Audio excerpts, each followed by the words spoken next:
ನಮಸ್ಕಾರ ಸ್ನೇಹಿತರೆ, ಕರ್ನಾಟಕ ಮ್ಯಾಟರ್ಸ್ಗೆ ಮತ್ತೊಮ್ಮೆ ಆತ್ಮೀಯ ಸ್ವಾಗತ. ನಿರೀಕ್ಷೆಯಂತೆ ಕರ್ನಾಟಕದಲ್ಲಿ ಸಚಿವ ಸಂಪುಟ ವಿಸ್ತರಣೆ ನಡೆದಿದೆ.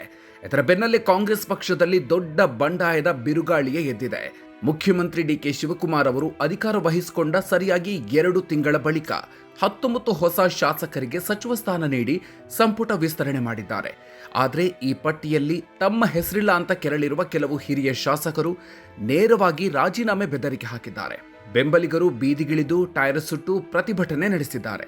ಇದರ ನಡುವೆ ಮಾಜಿ ಸಿಎಂ ಸಿದ್ದರಾಮಯ್ಯ ಅವರು ದಿಢೀರಂತ ಪ್ರಮಾಣ ವಚನ ಸಮಾರಂಭವನ್ನೇ ಬಾಯ್ಕಾಟ್ ಮಾಡಿ ಭಾರೀ ಚರ್ಚೆಗೆ ಕಾರಣ ಆಗಿದ್ದಾರೆ. ಆದರೆ ಇದೆಲ್ಲದಕ್ಕೂ ಡೋಂಟ್ ಕೇರ್ ಅಂದಿರುವ ಸಿಎಂ ಡಿಕೆ ಶಿವಕುಮಾರ್ ರಾಜೀನಾಮೆ ಬೆದರಿಕೆ ಹಾಕ್ತಾ ಇರುವ ಶಾಸಕರಿಗೆ ಒಂದು ಬಿಗ್ ಹಾಗೂ ಖಡಕ್ ವಾರ್ನಿಂಗ್ ಕೊಟ್ಟಿದ್ದಾರೆ. ಹಾಗಾದ್ರೆ ಡಿಕೆಶಿ ಕೊಟ್ಟ ಆ ವಾರ್ನಿಂಗ್ ಏನು? ಮಂತ್ರಿ ಸ್ಥಾನ ಸಿಗದೆ ರಾಜೀನಾಮೆ ಕೊಡೋದಿಕ್ಕೆ ಹೊರಟಿದ್ದ ಶಾಸಕರು ದಿಢೀರಂತ ಗಪ್ಚುಪ್ ಹಾಕಿದ್ಯಾಕೆ? ಸಿದ್ದರಾಮಯ್ಯ ಪ್ರಮಾಣ ವಚನ ಸಮಾರಂಭಕ್ಕೆ ಯಾಕೆ ಹೋಗಿಲ್ಲ? ದೆಹಲಿಯಿಂದ ಬಂದ ಪಟ್ಟಿಯಲ್ಲಿ ಕೊನೆ ಕ್ಷಣದಲ್ಲಿ ಆದ ಆ ದೊಡ್ಡ ಬದಲಾವಣೆಗಳೇನು? ಬನ್ನಿ ಇವತ್ತಿನ ವಿಡಿಯೋದಲ್ಲಿ ಈ ಎಲ್ಲ ಪೊಲಿಟಿಕಲ್ ಡ್ರಾಮಾದ ಕಂಪ್ಲೀಟ್ ಡೀಟೇಲ್ಸ್ ನೋಡೋಣ. ವಿಡಿಯೋ ಶುರು ಮಾಡೋದಕ್ಕೂ ಮೊದಲು ನೀವಿನ್ನೂ ನಮ್ಮ ಚಾನಲ್ಗೆ ಸಬ್ಸ್ಕ್ರೈಬ್ ಆಗಿಲ್ಲ ಅಂದರೆ ಈಗಲೇ ಸಬ್ಸ್ಕ್ರೈಬ್ ಆಗಿ, ಹಾಗೆ ಪಕ್ಕದಲ್ಲೇ ಇರೋ ಬೆಲ್ ಐಕಾನ್ ಪ್ರೆಸ್ ಮಾಡಿ. 19 ಜನರಿಗೆ ಮಂತ್ರಿಗಿರಿ, 34ಕ್ಕೆ ಏರಿದ ಸಂಪುಟ ಬಲ. ಸ್ನೇಹಿತರೆ, ಲೋಕಭವನದ ಗಾಜಿನ ಮನೆಯಲ್ಲಿ 19 ಶಾಸಕರಿಗೆ ರಾಜ್ಯಪಾಲ ಥಾವರ್ ಚಂದ್ ಗೆಹ್ಲೋಟ್ ಅವರು ಸೋಮವಾರ ಪ್ರಮಾಣ ವಚನ ಬೋಧಿಸಿದ್ರು. ಇದರೊಂದಿಗೆ ರಾಜ್ಯ ಸಚಿವ ಸಂಪುಟ ಬಲ 34ಕ್ಕೆ ಏರಿದೆ.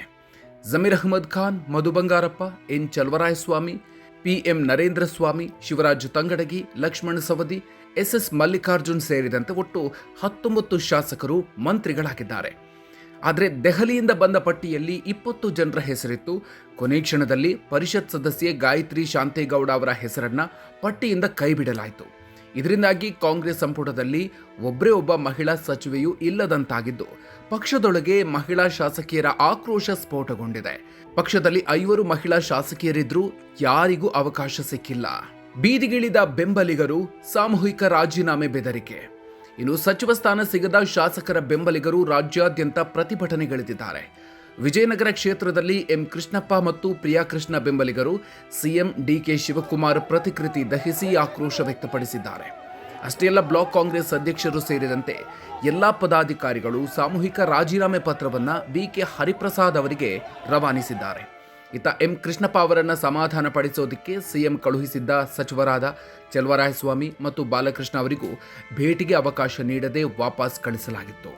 ಅದೇ ರೀತಿ ಟಿಬಿ ಜಯಚಂದ್ರ, ಬೆಳಗಾವಿ ಗ್ರಾಮೀಣ ಶಾಸಕಿ ಲಕ್ಷ್ಮೀ ಹೆಬ್ಬಾಳ್ಕರ್, ನರಸಿಂಹರಾಜ ಕ್ಷೇತ್ರದ ತನ್ವೀರ್ ಸೇಠ್, ಮೊಳಕಾಲ್ಮೂರು ಶಾಸಕ ಎನ್ವೈ ಗೋಪಾಲಕೃಷ್ಣ ಬೆಂಬಲಿಗರು ಹೆದ್ದಾರಿ ತಡೆದು ಪ್ರತಿಭಟನೆ ನಡೆಸಿದ್ರು.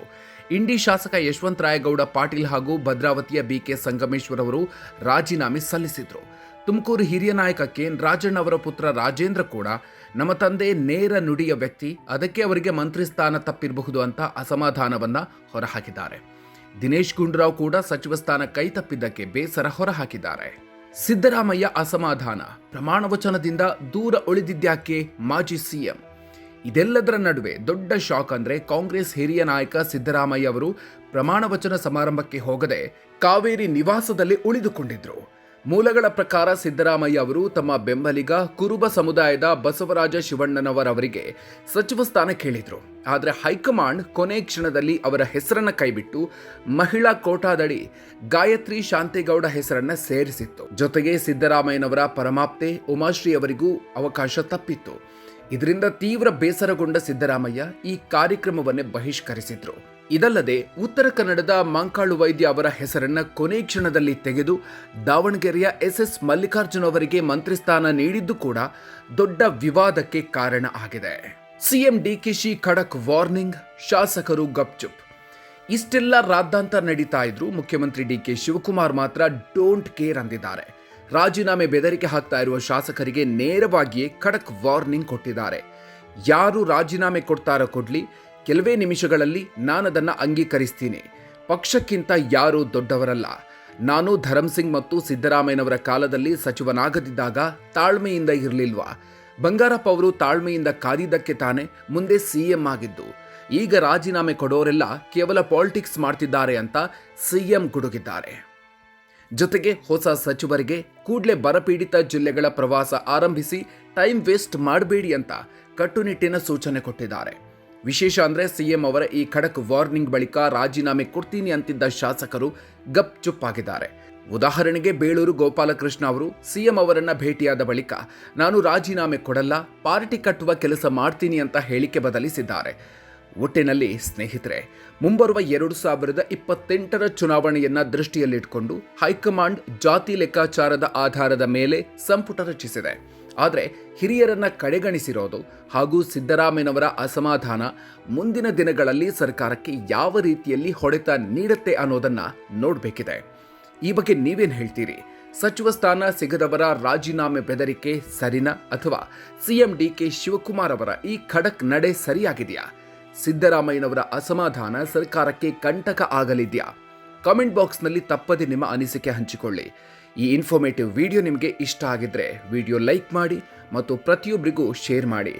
ಇದೇ ರೀತಿಯ ಮತ್ತಷ್ಟು ಇಂಟ್ರೆಸ್ಟಿಂಗ್ ಪೊಲಿಟಿಕಲ್ ಅಪ್ಡೇಟ್ಸ್ ಹಾಗೂ ನ್ಯೂಸ್ಗಾಗಿ ಮರೆಯದೆ ನಮ್ಮ ಕರ್ನಾಟಕ ಮ್ಯಾಟರ್ಸ್ ಯೂಟ್ಯೂಬ್ ಚಾನಲ್ಗೆ ಸಬ್ಸ್ಕ್ರೈಬ್ ಆಗಿ.